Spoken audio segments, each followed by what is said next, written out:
Assalamu alaikum. I hope you guys are doing well. I just wanted to share some strange but fascinating um, things that I've come across. Um, so this page in front of me, it's titled Hyperborean Age, and the word Hyperborean is sort of a short form of the word Hyperborea. Hyperborea, if you guys don't know, it's a mythical land. It's considered a mythical land somewhere in the far north, and the word Hyperborea traditionally is translated as beyond the Boreas, which means beyond the north wind. Some dispute that and say hyper is not beyond but above, so that would be above the north wind. And some say it means above the North Pole. Um, um, but whatever the case, so the thing about Hyperborea is it's a paradise-like land. It's an oasis with a temperate climate. Uh, it's not too cold and it's not too hot. It's just perfect, and the people there are sort of like demigods. They are not normal human beings in the sense that they live thousands of years long. They are handsome, beautiful, they have plenty of resources, and there is no sickness or illness there.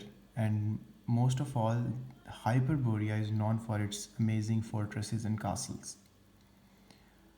Uh, so the people who live in Hyperborea, they have sort of perfected this craft of masonry.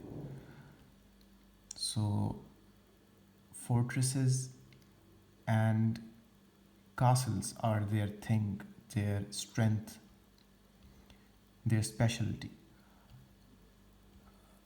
It's just interesting that I was when I came across this word Hyborea, Hybor, it has an uncanny similarity to the word Hyber. Hyber, Hyber, and Hyber in traditional Islamic history, in standard Islamic narrative, is an oasis in Medina, situated in the north of Medina, and it's inhabited by the Jewish tribes. So, according to the standard narrative, the people who are in Khyber are mainly Al Yahud. Al Yahud. And the thing about Khyber is that those who have studied the Seerah, they know that Khyber is known for one thing especially, and that are its fortresses. It's highly fortified place, and it was difficult to conquer for Muslims.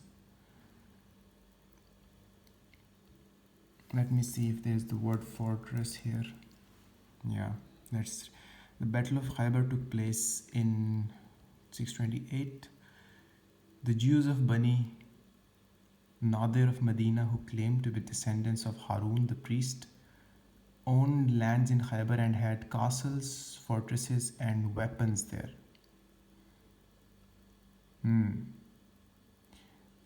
Amazing. But I'm not saying that Khyber here represents Hyperborea.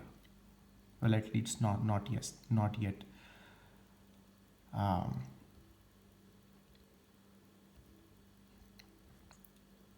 Another thing is that since I said that the people of Hyperborea are quite like godlike, and the thing about Al Yahud is that there is this verse in the Quran that I find particularly fascinating, and it says, وقالت اليهود والنصارى نحن أبناء أبناء الله وأحباؤه قل فلما يعذبكم بذنوبكم بل أنتم بشر ممن خلق يغفر لمن يشاء ويعذب من يشاء ولله ملك السماوات والأرض وما بينهما إليه المصير.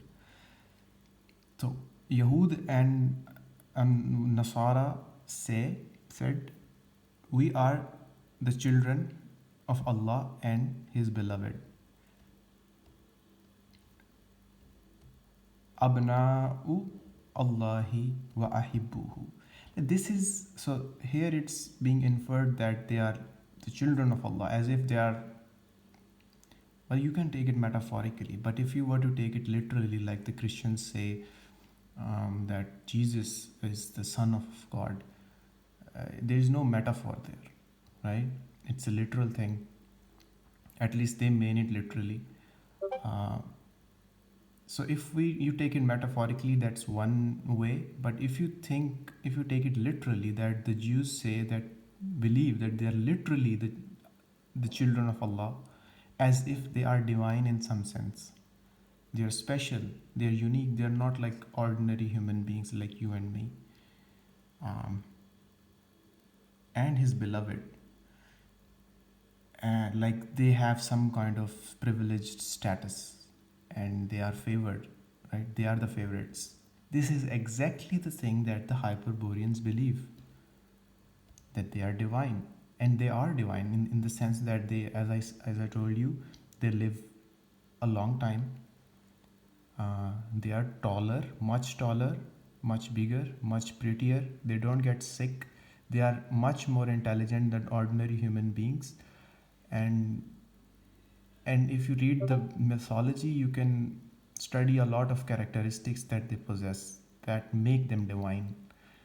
So they are sort of, Hyperboreans are the stuff of fiction and legends.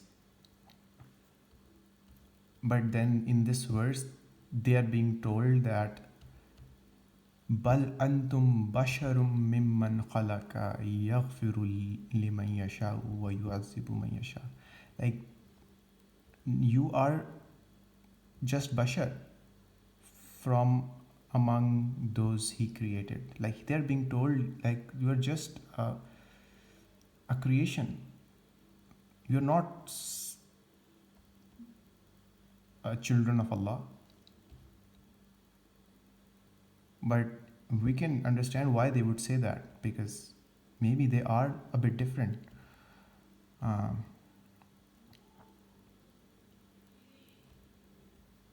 So another thing which I find interesting is that if you sort of search for Prophet Hud,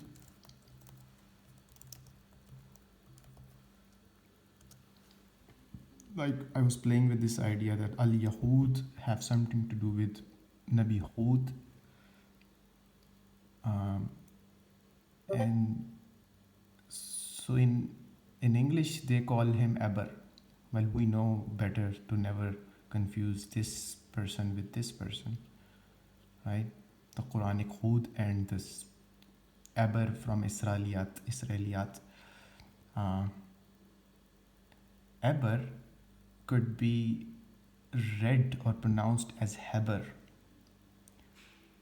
like Heber, Hyborian, Khyber, and the followers of Eber are Ahbar. Ahbar are the Jewish priest class, the scholars, and it's just interesting that Al Yahud and their fortified land called Khyber and their leaders being called Ahbar is pretty much aligns perfectly with the mythology of Hyperboreans, these divine like beings living in Hyboria or Hyperborea, and